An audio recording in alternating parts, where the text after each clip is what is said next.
dear Forex traders, welcome to IFC Markets. You are watching weekly market overview. Last week, the US dollar found support suspending its fall against major competitors. As a result, the US dollar index rose by 0.4%. The same gain was shown by the Australian dollar, but the other measures underperformed. The euro lost 0.1%, the British pound weakened by 0.4%, the loonie and the franc fell by 0.5% each. The worst dynamics has been shown by the Japanese yen, which lost 1.3%.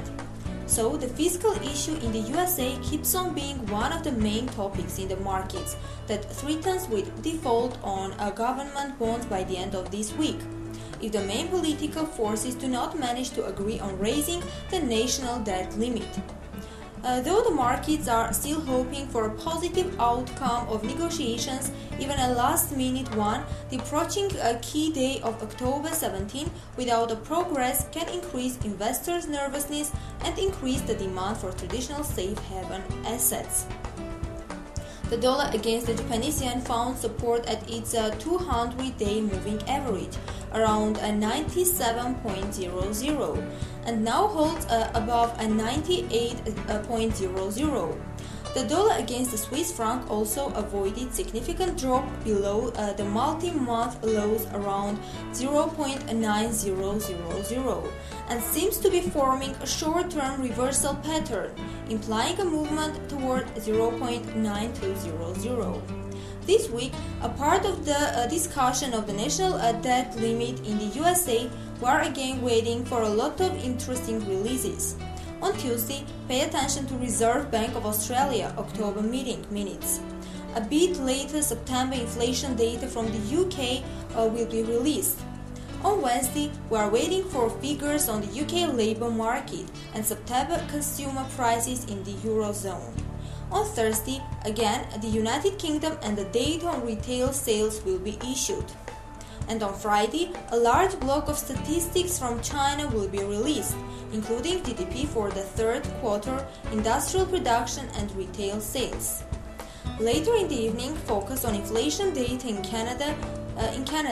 Taking into account the upcoming economic data releases in the UK, we can note an interesting picture that has emerged for the pound dollar. The chart price model of head and shoulders involves changing the short-term trend in favor of the dollar and moving towards the mark 1.5750. In this regard, as far as the pair remains below resistance at 1.16, we would recommend short positions, which are confirmed by technical indicators. The euro-dollar looks more stable, having consolidated above support level 1.3450. However, any approach to the resistance area above 1.3600 could be limited. In such conditions, we would stick to a range-bounded strategy and place corresponding orders in case of breaking the range. The pair out USD may also provide good trading opportunities. Currently, the Aussie is being traded not far from its 4-month highs around 0.9500, when the nearest strong resistance area is located.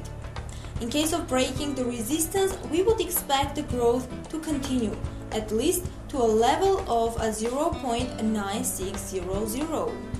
There can be more than enough reasons for the currency pair to move either up or down this week, from the minutes of the central bank's meeting to the fiscal issue in the US and the data from China. You are watching Weekly Market Overview by IFC Markets. Do not forget to subscribe to our YouTube channel and follow us every Tuesday. Goodbye.